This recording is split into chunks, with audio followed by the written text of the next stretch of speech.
warahmatullahi wabarakatuh.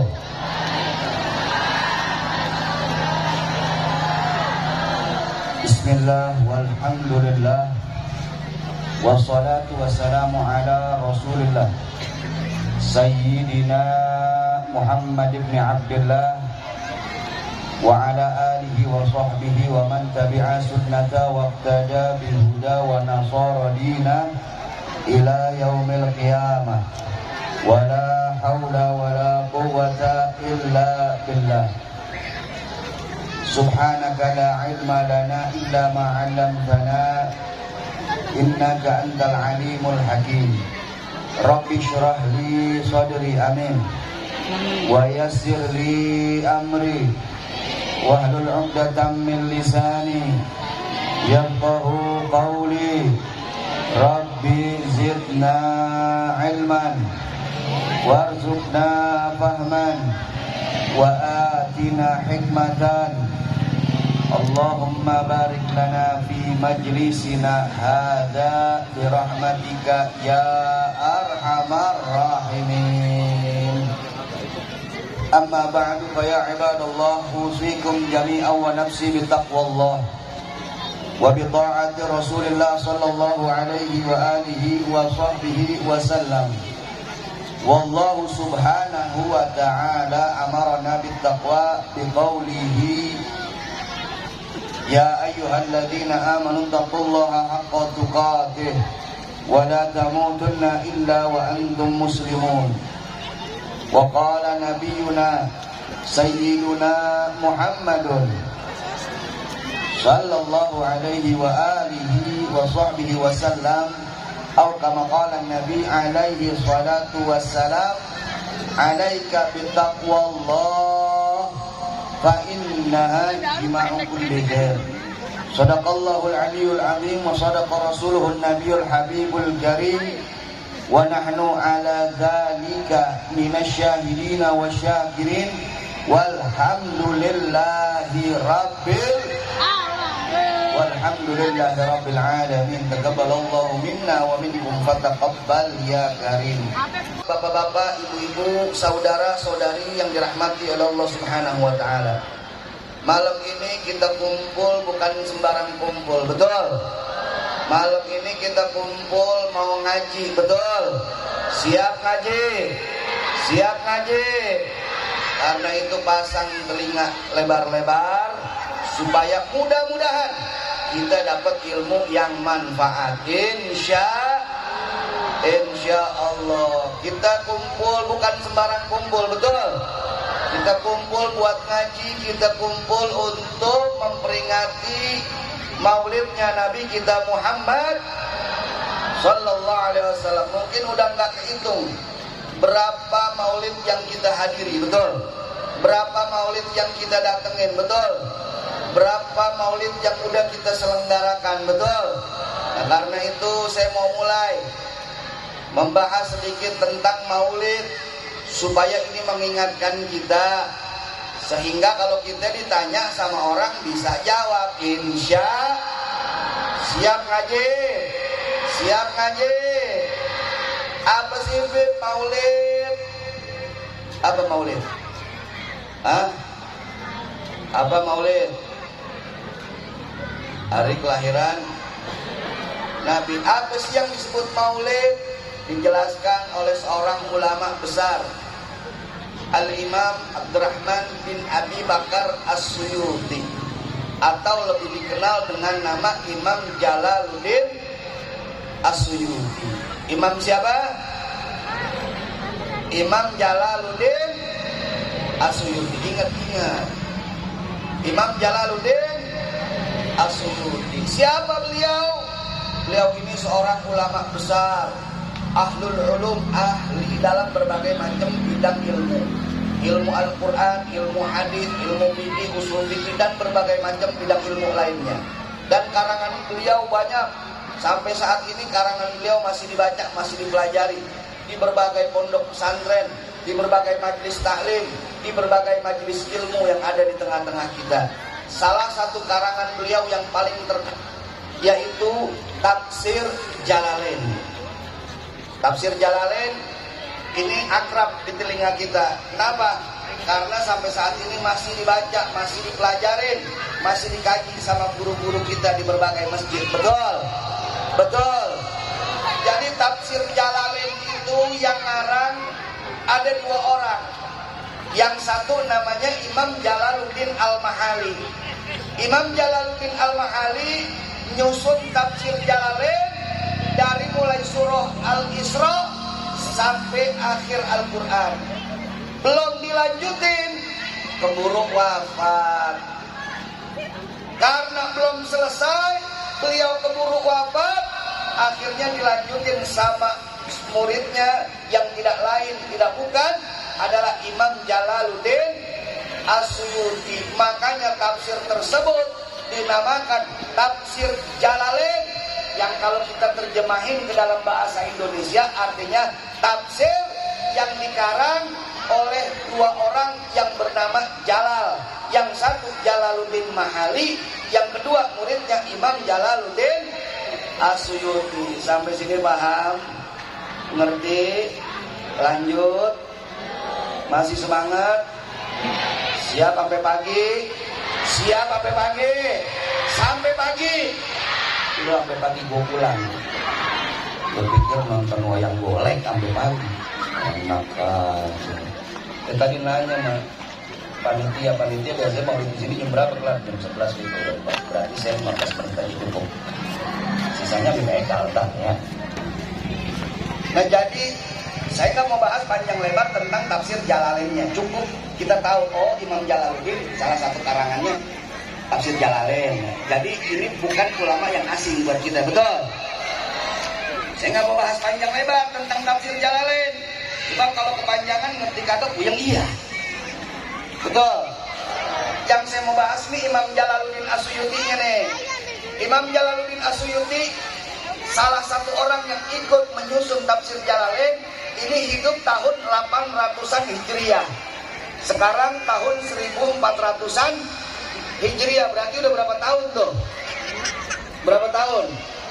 Dari 800 sampai ke 1400 berapa tahun? Oh, ibu jago kalau buat hitung-hitungan ya. Udah sekitar 600. Walaupun udah 600 tahunan, tapi nama beliau masih tetap harum. Betul? Karya-karya beliau masih tetap dibaca. Betul? Ini menandakan salah satu keberkahan, salah satu tanda keberkahan ilmu beliau. Orangnya udah meninggal 600 tahun yang lalu, tapi sampai saat ini makamnya masih diziarahin, karya-karyanya masih dibaca. Ada orang yang meninggal baru minggu lalu, orang udah lupa kuburannya. Betul apa betul? Ini 100 tahun, udah 600 tahun, orang masih bolak-balik ziarah. Karya beliau masih dibaca. Alhamdulillah. Beliau saat masih hidup di tahun 800-an Hijriah banyak ditanya sama murid-muridnya, banyak ditanya sama jamaahnya, banyak ditanya sama umat tentang Maulid Nabi. Ya Imam, apa sih yang dimaksud Maulid Nabi? Apa sih hukumnya kita mengadakan Maulid Nabi? Apa sih manfaatnya kita mengadakan Maulid Nabi? Berbagai macam pertanyaan yang ditanyakan kepada Imam Jalaluddin As-Suyuti seputar Maulid. Kalau dijawab satu-satu, tentu memakan waktu yang lama, betul? Akhirnya supaya nggak makan waktu lama, beliau tulis jawabannya melalui kitab yang akhirnya beliau ngarang satu kitab. Nama kitabnya Husnul Maqasid fi Amalil Maulid, yang kalau diterjemahin ke Indonesia, tujuan-tujuan baik dalam penyelenggaraan Maulid Nabi. Di situ dibahas sama Imam Jalaluddin As-Suyuti, apa sih yang dimaksud Maulid? Nah, di sini akan saya sampaikan secara ringkas. Setuju? Setuju? Sebab sekali lagi kalau kepanjangan ngerti kata puyeng iya. Betul? Masuk kuping kanan, keluar kuping kanan lagi. Buru-buru keluar kuping kiri, kagak ada yang nempel pisan. Betul apa betul? Betul apa betul? Ayo jawab yang jujur ibu-ibu kalau ngaji. Ayo jawab yang jujur ibu-ibu, kalau ngaji ngedengerin ceramahnya apa ngeliatin makanannya? Hah? Ibu-ibu kalau ngaji tasnya gede-gede. Buat bawa kitab deh, bukan bawa kitab, boro-boro kitab. Buat apa Beb? Buat ngantongin makanan. Sembari selawat ya untuk ada pastor lewat. Sosis solo masuk. Ada pisang. Jeruk belum. Sampai aqua dimasukin juga. Ya Allah. Begitu sampai rumah aquanya rembes, syukurin. Ya Allah, ayo jujur jawab yang model gitu. Ada apa banyak? Ini mas saya lagi cerita ibu-ibu di Lemah Abang, bukan sini, bukan. Di kampung saya di Lemah Abang ibu-ibunya kalau ngaji pada begitu. Di sini mah kagak. Lemah Abang, kagak. Lemah Abang ini mah. Lemah Abang ketindahan dari sini. Allah. Lanjut. Apa sih maulid? Kata Imam Jalaluddin As-Suyuti, yang disebut maulid itu harus ada 4 syarat. Ini dengerin nih, supaya kalau kita bikin maulid 4 syarat ini kudu ada supaya sempurna. Setuju? Apa sih yang 4 ini? Yang pertama, ijtima'un nas, adanya orang kumpul. Berapa Beb? Terserah, mau 2, mau 3, mau 20, mau 30, mau 200, mau 300, mau 2000, mau 3000, terserah. Yang penting minimal ada orang 2 berkumpul. Tapi orang ngumpul apa udah disebut maulid? Belum. Ada ibu-ibu ngumpul di warung apalagi maulid. Lagi ngomongin tetangga. Ada bapak-bapak ngumpul di pos ronda apalagi maulid. Bukan, lagi ngapain? Lagi main gaple. Jadi orang berkumpul saja belum tentu mau. Tapi yang pertama harus ada orang kumpul. Setelah orang kumpul apalagi? Ada 3 syarat lagi yang harus dipenuhi. Yang kedua apa Beb? Yang kedua, setelah orang berkumpul, yang kedua adanya pembacaan ayat suci Al-Qur'an. Berapa banyak Beb? Minimal 1 ayat. Untung-untung 1 surah. 1 surat. Contoh surat Fatihah cukup. Misalkan sebelum maulid kita hadirat dulu, kita hadiahkan Fatihah dulu kepada guru-guru kita, kepada orang-orang tua kita, atau kita buka acara maulid. Sebelum kita baca maulid, kita baca suratul Fatihah terlebih dahulu. Mudah-mudahan dengan keberkahan Fatihah ini, acara maulid ini berjalan lancar dan kita semua mendapatkan berkah. Fatihah cukup. Kalau ada koribib, ya lebih bagus lagi. Itu 2 tuh syarat. Yang pertama ada orang yang kedua ada pembacaan ayat suci Al-Quran, walaupun suratul Fatihah. Betul? Oh, jangan disepelein. Fatihah ini adalah induknya Al-Quran. Semua rahasia surah yang ada di Al-Quran ada di suratul Fatihah. Kemudian apalagi Beb? Yang ketiga, setelah orang kumpul, yang kedua adanya pembacaan ayat suci Al-Quran. Yang ketiga yaitu adanya pembacaan kisah maulid Nabi. Apa tuh Beb? Baca rawi. Bacanya maulid apa Beb? Terserah. Di sini biasanya barzanji, pakai barzanji. Kalau di kampung saya Beb biasanya syaroful anam, silakan. Kalau di kampung saya Beb biasanya tuh diba Beb, boleh. Kalau di kampung saya Beb beda lagi Beb, biasanya maulid azab, boleh. Kalau saya Beb dapat dari guru saya Beb, maulid simtuduror Beb, boleh Beb, boleh. Kalau saya Beb bacanya maulid dia ulami Beb, karangannya Habib Umar yang kemarin belum lama datang di Istiqlal, bikin acara rame di Istiqlal. Maulidnya pendek, gampang dibacanya, enak didengarnya, boleh Beb. Mau maulid barzanji, mau maulid Syaroful Anam, mau maulid Azab, mau maulid Biba, mau maulid Simtuduror, mau dia ulami, apapun maulidnya, semuanya bagus-bagus, semuanya memiliki keutamaannya masing-masing. Betul. Kenapa saya sampaikan ini? Sebab ada beberapa kejadian saya diundang acara maulid, ada panitia datang ke rumah, Habib, kami mau undang Habib acara maulid. Kapan? Tanggal sekian. Di mana? Di sini. Jam berapa? Jam sekian. Kita lihat. Nah, kebetulan jadwal kosong. Insya Allah bisa, insya Allah. Nah, kemudian begitu hari H kita datang ke acara.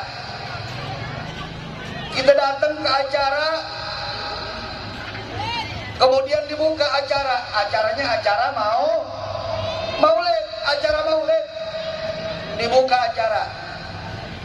Habis buka acara biasa pembacaan ayat suci Al-Quran.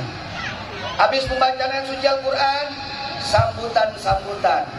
Habis sambutan ada penampilan dari ibu-ibunya, dari anak mudanya.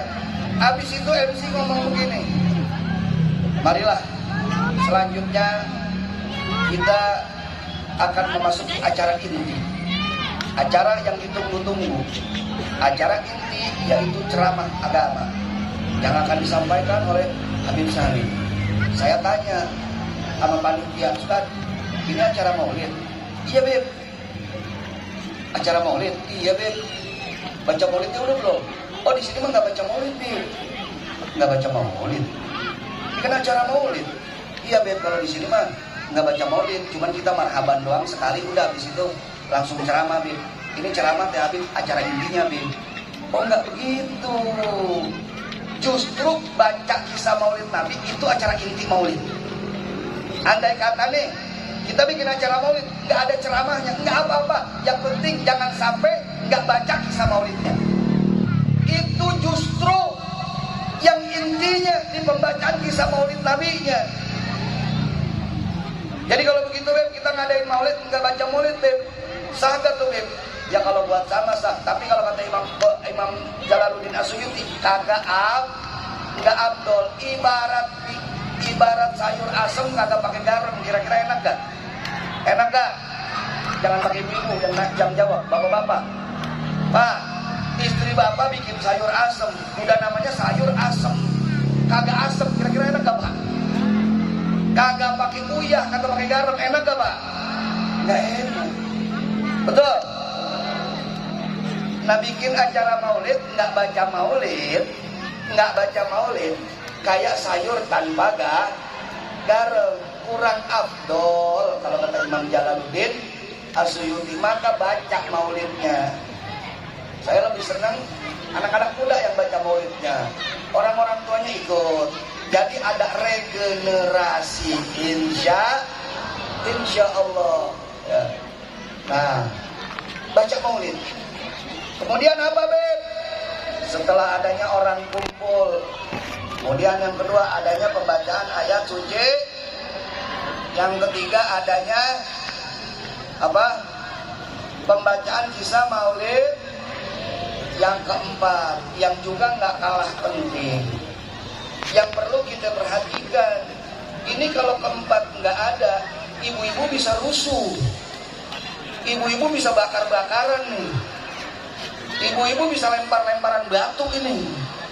Kalah perang Gaza Palestina, kalah perang Hamas Israel, kalah ini. Apa Beb yang keempat? Yang keempat kata Imam Jalaluddin As-Suyuti, adanya makanan. Coba-coba bikin acara ngundang ibu-ibu kagak ada makanannya, bisa-bisa karpet digeragotin. Betul apa betul? Betul apa betul? Jadi acara maulid kudu ada makanannya. Habib berarti harus ada kebuli. Enggak kudu kebuli. Kebul duke enggak apa-apa. Kebuli uduk. Waduh Habib, panitia emang lagi pas-pasan nih. Soalnya kemarin habis 17-an nih. 17-an teh jor-joran gitu. Giliran 17-an jor-joran. Giliran buat maulid Nabi hitung-hitungan. Ditaruh dah. Kejadiannya begitu. Ini panitia duitnya pas-pasan Bim. Nggak ada nasi Bim.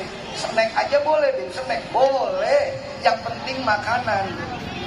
Roti aja satu lemparin nggak apa-apa. Atau misalkan kuaci beli itu aurin dah tuh. Cukup Bim, cukup. Yang penting syarat ada makanan. Nah jadi kalau 4 syarat ini terkumpul, maka sah tuh kita bikin maulid. Alhamdulillah. Nah sekarang kita lihat, ini kita ngadain maulid, 4 syarat ini kumpul gak? Coba kita perhatiin satu-satu. Syarat yang pertama adanya orang ada orang kumpul ya. Alhamdulillah. Ini orang semua bukan nih? Bukan, ada ngeliatnya kayak bidadari. Ada nyelok bidadari jenong nih. Lah, namanya dia bidadari kedung waringin itu ya. Kalau bidadari surga beda lagi ntar ya. Adanya orang kumpul ya. Satu udah terpenuhi. Kedua adanya pembacaan ayat suci. Ada alhamdulillah. Yang ketiga adanya pembacaan kisah maulid Nabi. Ada gak tadi? Baca maulid. Betapa tadi? Hah? Maulid tiba alhamdulillah. Yang keempat, nggak usah pakai ditanya, yang ini mah udah pada habis tuh. Dari tadi gitu mama dari tadi. Habis ceramah nih mau. Iya. Ntar yang ditanya nih, tadi ceramah, habis ceramah apa? Nggak tahu, yang jelas mah pisangnya enak banget. Itu yang diinget mah itu tuh, mama tuh. Betul. Tapi kayaknya mama di sini mah agak beda ya. Beda di sini mah. Agak beda. Kira-kira jelas? Paham? Alhamdulillah. Habib, jadi kalau saya Bib mau ngadain maulid di rumah bisa Bib sama keluarga? Bisa. Kenapa tidak? Yang penting syarat ini terkumpul. Satu adanya orang kumpul. Ibu-ibu sama suaminya.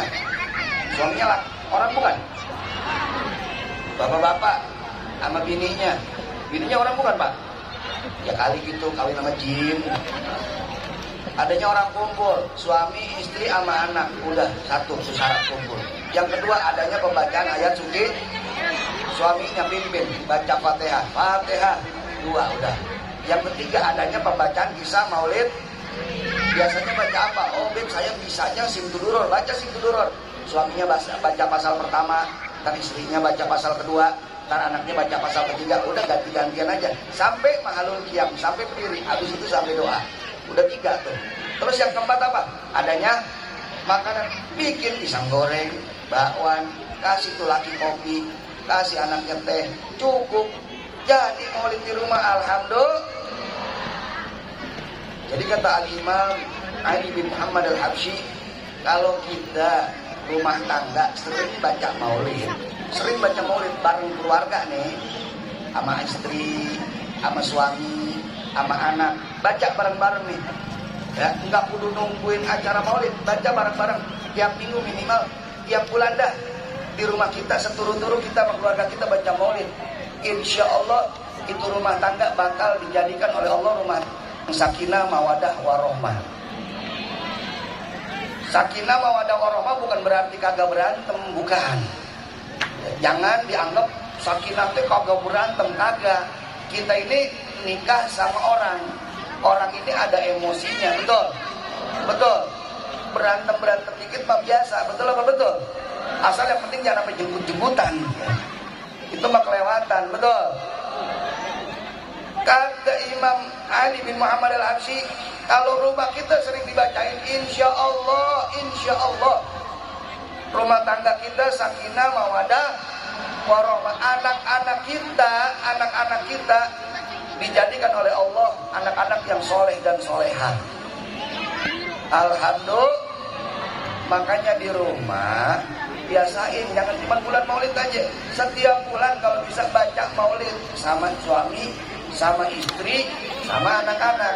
supaya rumah tangga kita berkah, rumah tangga kita sakinah mawadah warahmah, anak-anak kita jadi anak-anak yang solihin dan solihah. Jangan tiap hari dengerinnya dangdut mulu, udah gitu yang didengerin lagu rungkat lagi tiap hari.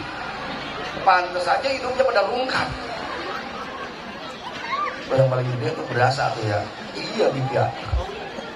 Yang paling gede berasa tuh ya. Ini mah kagak, maulid kagak, karaokean. Laki sama bini sama anak karaokean, sama gilanya.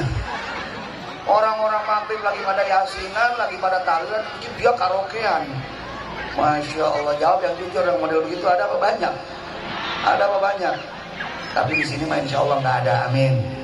Amin. Ya Rabbal. Nah kira-kira yang tadi saya sampaikan jelas atau tidak? Alhamdulillah. Mudah-mudahan apa yang saya sampaikan tadi bisa jadi tambahan ilmu buat kita. Jadi kalau besok ditanya, tadi maulid? Iya maulid. Terus ngapain di sana dengerin ceramah? Ceramah apa? Nih dengerin, gue jelasin ya. Oh gitu. Supaya ilmu yang kita dapat kita dapat ilmu, kita amalin, kita ajarin lagi, insya Allah jadi berkah. Nih dengerin, yang namanya maulid itu ada 4 syarat tuh. Kayak gini nih, aduh ya. Pulang rumah, tetangganya nanya, Bu, tadi maulid iya. Terus ngapain di sana Bu? Ceramah, saya dengerin ceramah Habib. Kata Habib, maulid itu ada 4 syaratnya. Oh, apa Bu? Pokoknya yang 3 saya lupa, yang 1 tuh makanan, saya inget tuh. Situ lagi. Yang 3 mah tanya dah sama Ustadz aja dah, ntar sono masjid. Pokoknya yang saya ingat mah yang keempat tuh kudu ada makanan maulid mah. Ya paling enggak 1 nyantol ya. Ya. Benar gak? Qalilun qarra khairu min katsirin farra. Kata ulama, sedikit yang nempel enggak apa-apa daripada yang banyak aur-auran enggak ada yang nempel. Mudah-mudahan apa yang saya sampaikan dapat bermanfaat, dan insya Allah nanti masih akan dilanjutkan oleh Habib Haikal terkait peringatan Maulid Nabi. Mudah-mudahan duduknya kita, kumpulnya kita di sini diberkahi oleh Allah Subhanahu wa taala. Mudah-mudahan hajat-hajat kita digabul oleh Allah Subhanahu wa taala. Pulang dari sini tidak Allah Subhanahu wa taala kabulkan hajat-hajat kita sekalian. Amin ya rabbal alamin. Itu saja yang bisa Al-Fakir sampaikan. Terima kasih atas segala perhatian, mohon maaf atas segala kekurangan dalam penyampaian. Hadani Allah wa iyyakum ila shiratal mustaqim wal afu minkum. Assalamualaikum warahmatullahi wabarakatuh.